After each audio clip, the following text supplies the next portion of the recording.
Bonjour à tous, prenons un instant aujourd'hui pour lire et méditer un passage du livre du ciel de Luisa Picaretta. Au nom du Père qui m'a créé, du Fils qui m'a sauvé et du Saint-Esprit qui me sanctifie. Amen. Jésus, je m'immerge en toi, dans ton acte unique et éternel d'amour, dans ta divine volonté. Je m'unis à toi, je m'identifie à toi, je me consume en toi, je fonds ma volonté dans la tienne, je la fusionne dans la tienne et je t'appelle, Jésus, pour que tu vives dans mon cœur, que tu prennes les commandes de mon existence jusqu'à mon dernier souffle. Oui, Jésus, je ne veux plus faire usage de ma volonté propre, je ne veux plus agir seul. Je veux que ce soit toi à chaque microseconde de mon existence.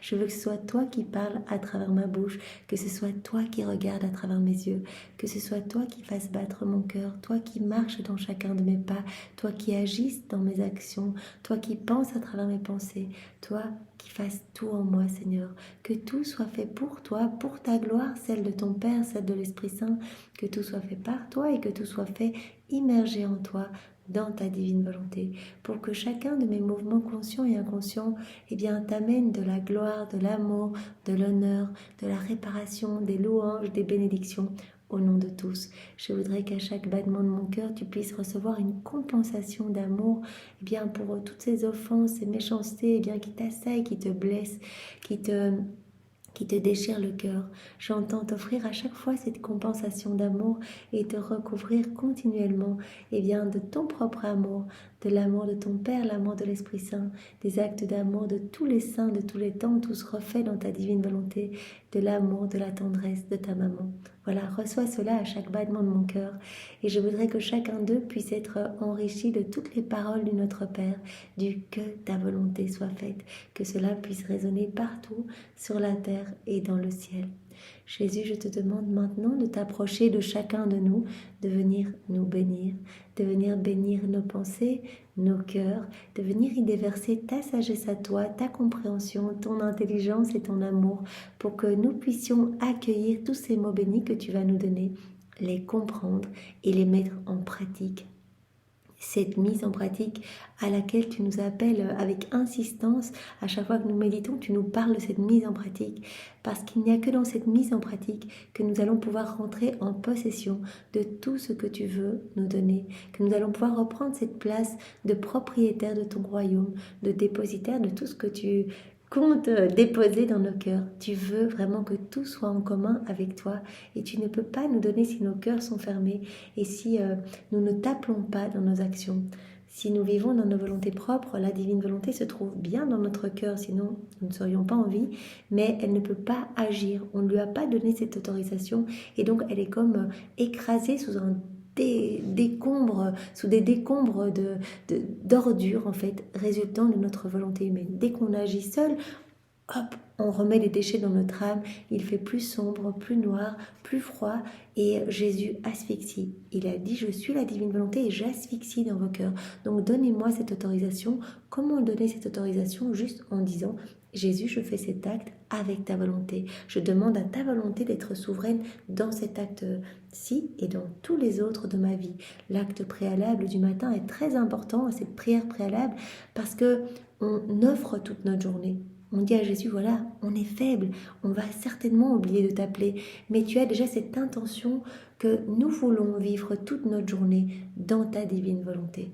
Et après cela, pendant la journée, nous confirmons en appelant Jésus dans des actions très concrètes. Voilà, Jésus, je vais aller parler avec telle personne avec ta volonté. Jésus, c'est toi qui vas venir marcher en moi. Jésus, je vais aller au travail et je veux tout faire dans ta divine volonté. Jésus, je veux écouter cette personne avec ta compassion, ton amour à toi. Je fais tout avec l'intention de te glorifier. L'intention d'amour est très importante. Mais une intention vraiment pour dire à Jésus, voilà, je veux t'aimer dans toutes ces actions.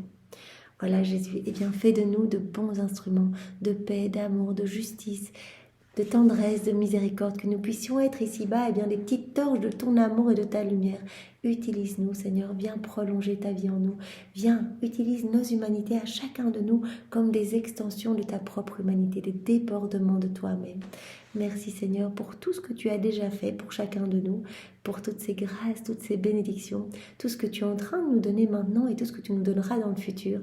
Toutes ces transformations, tu nous fais grandir à ta ressemblance et je suis sûre que chacun de nous, nous pouvons déjà voir vraiment le travail de la grâce en nos cœurs, qu'il y a des changements depuis le moment où nous avons donné notre oui à Jésus et nous lui avons manifesté notre désir de vivre dans sa divine volonté. Moi, mon cœur est plein de reconnaissance pour tout ce que Jésus a déjà fait et tout ce qu'il fera encore parce qu'il y a encore beaucoup à faire. Merci Jésus également pour ta maman. Merci de nous l'avoir donnée. Elle nous guide merveilleusement tous les jours. Elle, la reine du royaume de la divine volonté, eh bien, elle nous donne tous les jours, si on lui demande, une petite goutte, une petite gorgée de ta divine volonté. Elle nous apprend et elle nous ramène, quelles que soient nos misères, nos chutes. Voilà, on chute continuellement, on retombe, on ressort dans nos volontés propres, etc. Mais ta maman est là. Elle nous prend dans ses bras, elle nous cache dans son manteau, elle nous cache vraiment de ces forces obscures.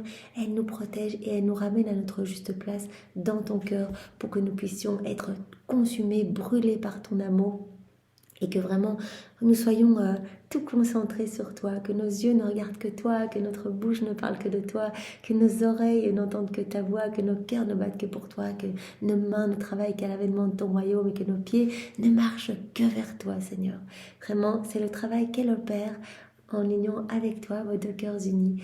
Alors vraiment, merci à tous les deux et je profite de cet instant avec tout le monde et au nom de tous, eh bien, pour vous recouvrir l'un l'autre de votre amour respectif, de vos bénédictions, de votre tendresse. Et je vous recouvre tous les deux, eh bien, de tous les actes d'amour, de tous les saints, de tous les temps, tous refaits dans ta divine volonté, Jésus, pour que vraiment tout soit parfait. Et je vous recouvre également de l'amour trinitaire et de tous ces actes d'amour, Jésus, que tu as placés dans l'œuvre de la création, de la rédemption et de la sanctification. Merci à tous les deux, avec tes propres remerciements, Jésus, au nom de tous ceux qui ne vous remercient jamais.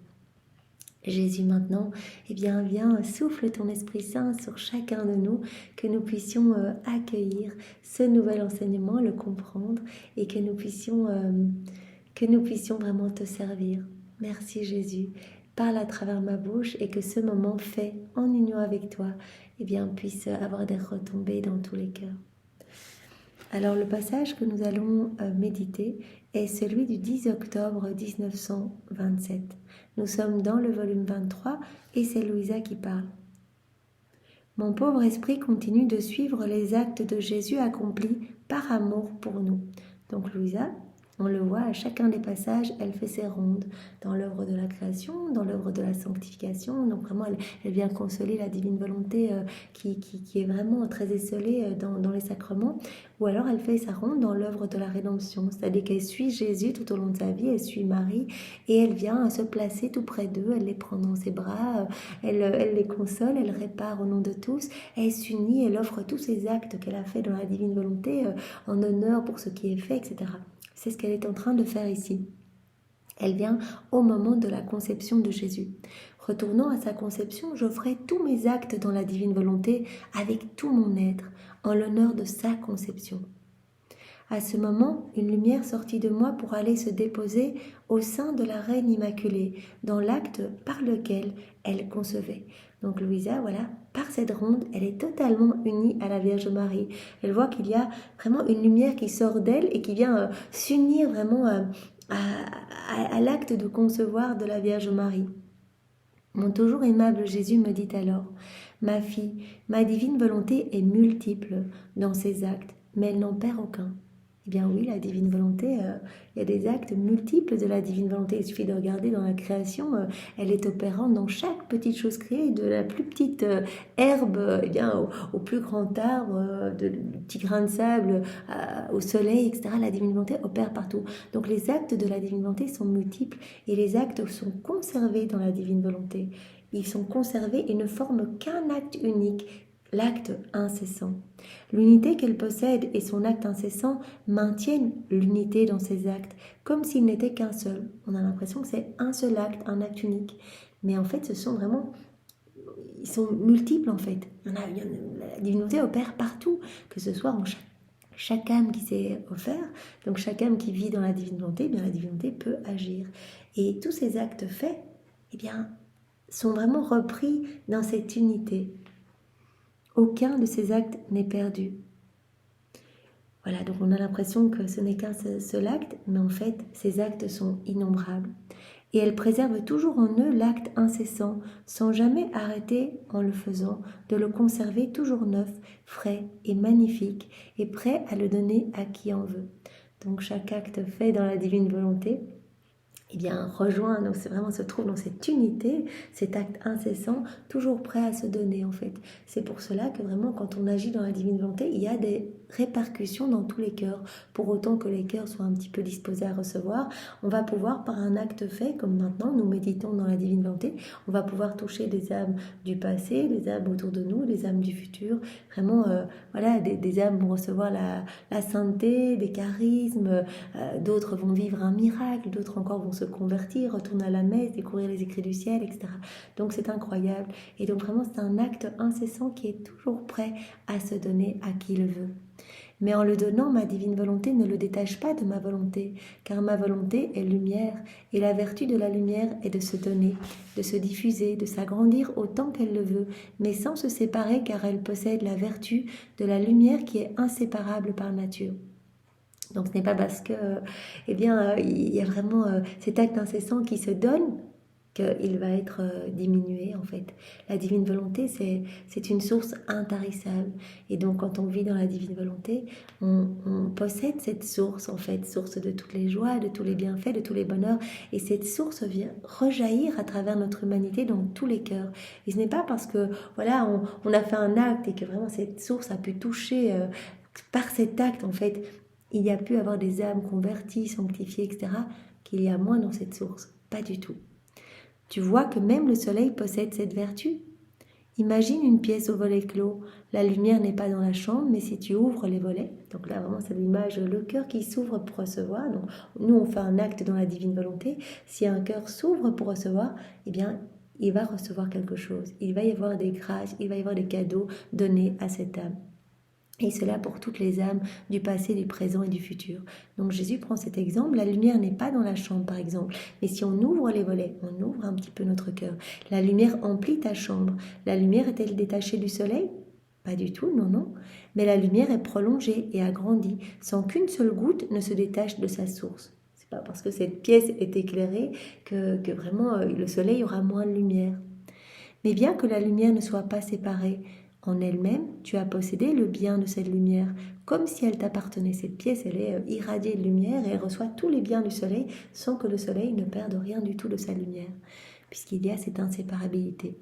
Ma divine volonté est plus que le soleil. Elle se donne à chacun, mais ne perd pas une once de ses actes. Or mon fiat contient ma conception, toujours en action, et tu as vu comment la lumière des actes de mon fiat, accomplie en toi, se prolongeait jusqu'au sein de la céleste dame souveraine, pour que ton Jésus, le Très-Haut, soit conçu en elle. Tu as vu, Louisa, qu'en faisant tes actes dans la divine volonté, en faisant tes rondes, eh bien la lumière émanant de ces actes faits en toi, chaque fois qu'on fait un acte dans la divine volonté, il y a cette lumière. Eh bien ta lumière rejoignait la lumière en la Vierge Marie lorsqu'elle me concevait.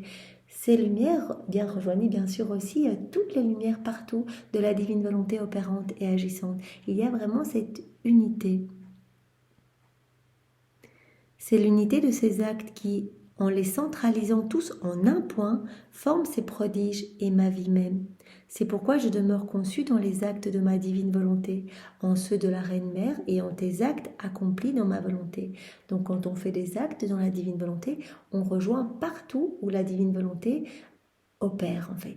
Où elle a opéré, où elle opérera. Donc en fait, c'est un acte incessant et notre acte vient rejoindre cette unité en fait, va être mis en dépôt dans la divine volonté avec tous les autres actes innombrables et cela forme un acte unique. Donc on rejoint, c'est comme si nous étions présents au moment de la conception de Jésus, c'est comme si nous étions présents au moment de toute son enfance, à nous unir à chaque fois à tout ce que Jésus a fait et qui est toujours en acte de se donner. Vraiment tout ce que Jésus a pu faire sur la terre, tout ce que Jésus a fait, eh bien c'est toujours vraiment en acte d'être offert.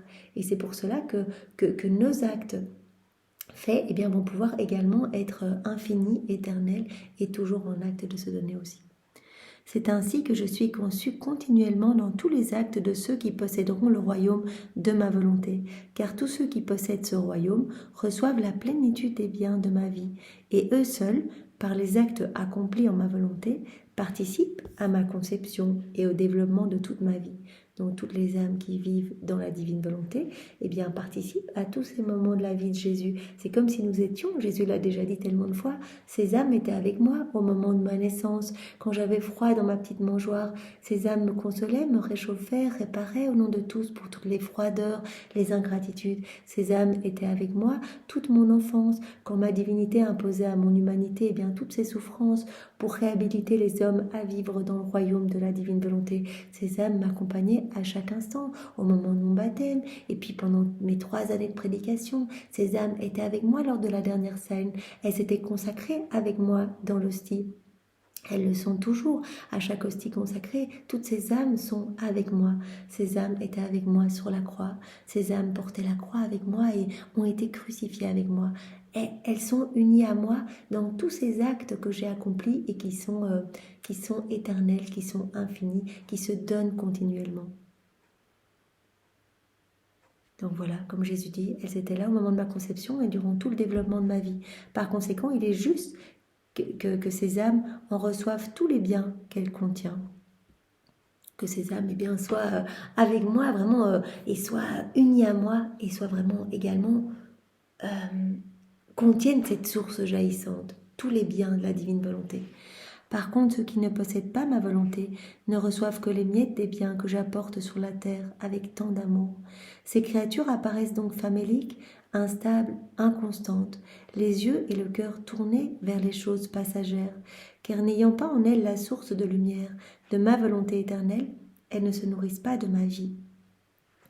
Donc vraiment, les âmes qui vont vivre dans la divine volonté sont unies à Jésus et possèdent cette source jaillissante de lumière. Elles deviennent vraiment des lumières et chaque acte fait en union avec Jésus devient un soleil.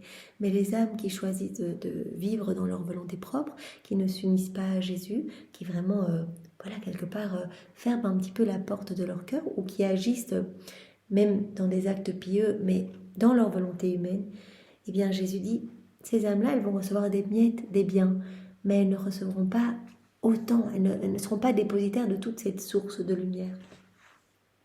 Faut-il s'étonner alors qu'elles aient le teint blafard, qu'elles se meurent d'atteindre le vrai bien, et que si elles font un peu de bien, c'est toujours avec difficulté et sans lumière, et qu'elles en deviennent difformes au point d'inspirer la pitié.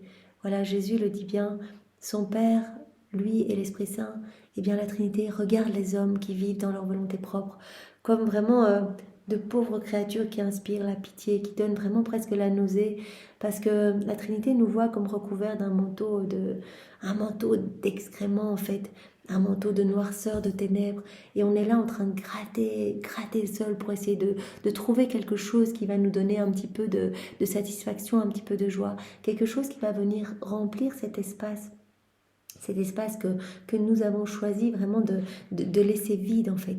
Cet espace, il a été prévu pour Dieu. Dans notre cœur doit être rempli de cette vie divine, doit être rempli de la divine volonté qui opère, qui agit. Donc si nous voulons agir seuls dans nos volontés propres, eh bien nous écrasons la divine volonté. Elle est vraiment comme empêchée d'agir.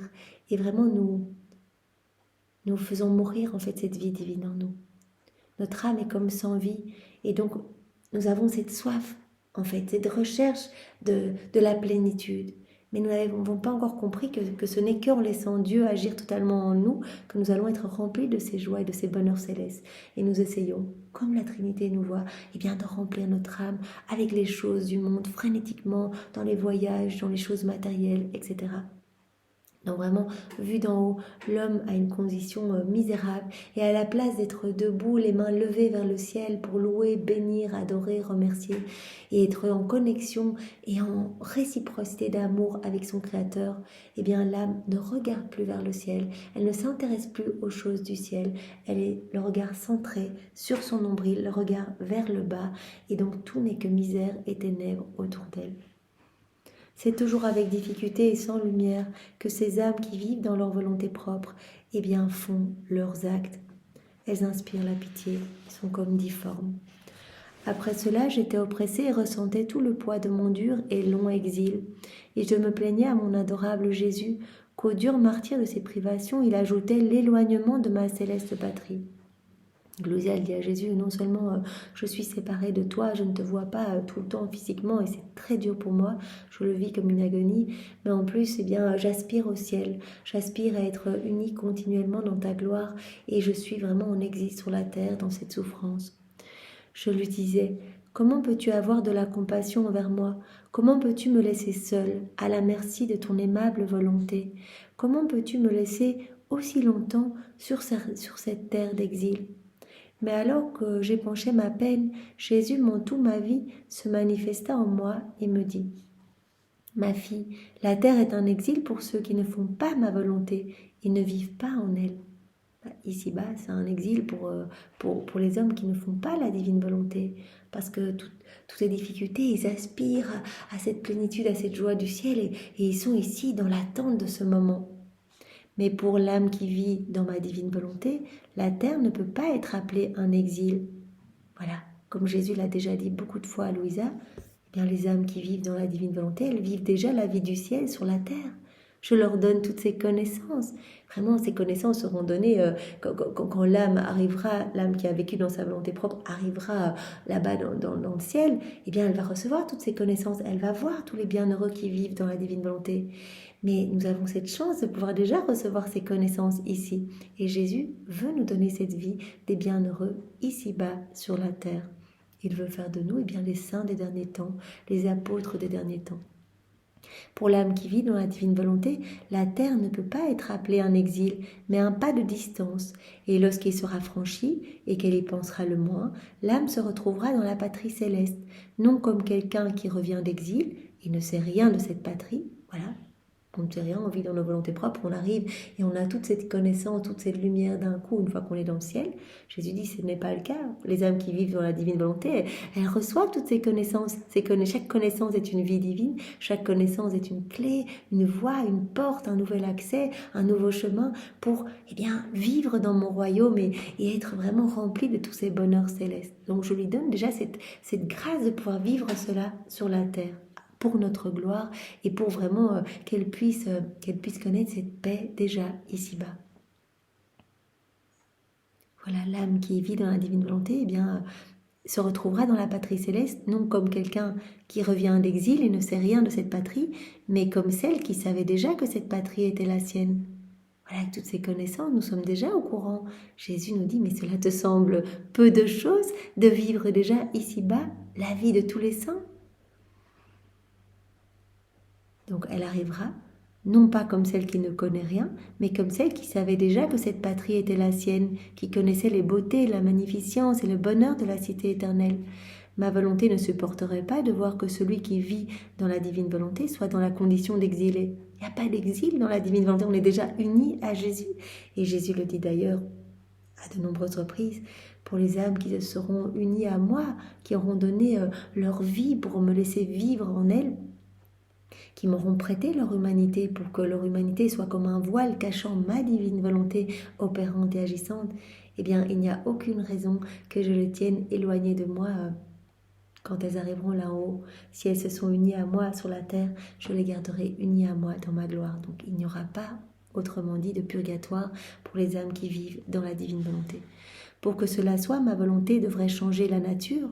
Donc, si jamais les âmes qui vivaient dans la divine volonté étaient en exil ici-bas, étaient vraiment dans cette soif du ciel, etc., et vraiment ressentaient continuellement cette condition d'exilé, Jésus dit, ce ne serait pas possible. Ma volonté devrait changer sa nature, le régime entre celui qui vit dans ma volonté au ciel et celui qui vit sur la terre, ce que ma volonté ne peut pas et ne veut pas faire. Est-ce que c'est l'exil pour celui qui sort de sa maison pour s'en éloigner d'un pas? Assurément non. Ou encore peut-on parler d'exil pour celui qui va dans une région de sa propre patrie? Non.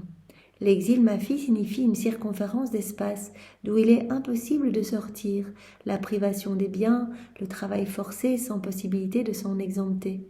Un exil, c'est voilà, un temps d'attente, c'est être dans un endroit restreint, un peu comme dans une prison, quoi.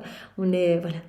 Et Jésus dit, mais non, l'âme qui vit dans ma divine volonté, elle peut aller partout avec moi, elle est unie à moi, elle est unie à moi dans le soleil, elle est unie à moi dans chaque élément créé, vraiment tout ce qu'elle fait, c'est moi qui le fais en elle, etc. Ma divine volonté ne sait pas comment faire ces choses, donc de tenir l'âme qui vit dans la divine volonté en exil. Et cela, tu le vois, tu en fais l'expérience, ton âme n'a pas une circonférence de lieu ni d'espace. Elle peut se transporter partout, dans le soleil, dans le ciel. Tu as parfois fait tes petites échappées aussi haut que les régions célestes. Et combien de fois ne t'es-tu pas immergé dans la lumière infinie de ton Créateur? Ou n'as-tu pas la liberté d'agir, d'aller? Où n'as-tu pas la liberté d'aller? Tu peux aller partout, dans la mer, dans l'air. Ma volonté elle-même en est ravie. Elle t'y pousse et te donne l'envie de te rendre partout, à travers les rondes. Elle t'y pousse. Elle serait malheureuse de voir celle qui vit en elle bloquée et sans liberté. Ma divine volonté, au lieu de dépouiller l'âme, la comble de ses biens, la rend maîtresse d'elle-même, convertit les passions en vertu. Il y a ce travail de purification, comme Jésus nous l'a déjà dit, quand on a donné notre oui, eh bien il commence, lui, avec sa maman, à retirer toutes les mauvaises herbes, les ronces de notre âme. Il retire ce qui résulte de notre volonté humaine. Il nous dépouille. Il vient vraiment créer cet espace nécessaire pour que sa divine volonté puisse voilà, respirer, puisse se sentir bien, puisse être souveraine. Elle serait malheureuse, ma divine volonté, de voir celle qui vit en elle bloquée et sans liberté. Ma divine volonté, au lieu de dépouiller l'âme, la comble de ses biens. Elle retire les choses de nos volontés propres, mais pour combler l'âme de tout, de cette plénitude divine, cette plénitude de sainteté, de beauté, de pureté, pour rendre l'âme maîtresse d'elle-même, pour convertir les passions en vertu. Les passions, les mauvaises tendances sont converties en vertu dans la divine volonté. Les faiblesses sont converties en force divine. La divine volonté apporte des joies et des bonheurs sans nombre. Elle donne par grâce ce qu'elle est par nature. Fermeté et immutabilité éternelle. L'exil est pour celui qui est tyrannisé par ses passions. Un exil quand on est vraiment contraint d'être esclave de nos mauvais comportements. On ne sait pas comment changer, on rechute continuellement, on essaye par l'exercice, vraiment par la force du poignet, par l'exercice de vertu, etc. On essaie de changer, mais c'est un long exil parce qu'on rechute continuellement. Mais Jésus nous dit, tout devient plus facile si vous me donnez votre oui et que c'est moi qui opère en vous. Pas vous par la force de votre poignet, moi en vous. La vie dans ma volonté. Vous laissez faire ma divinité en vous, ma divine volonté opérer en vous.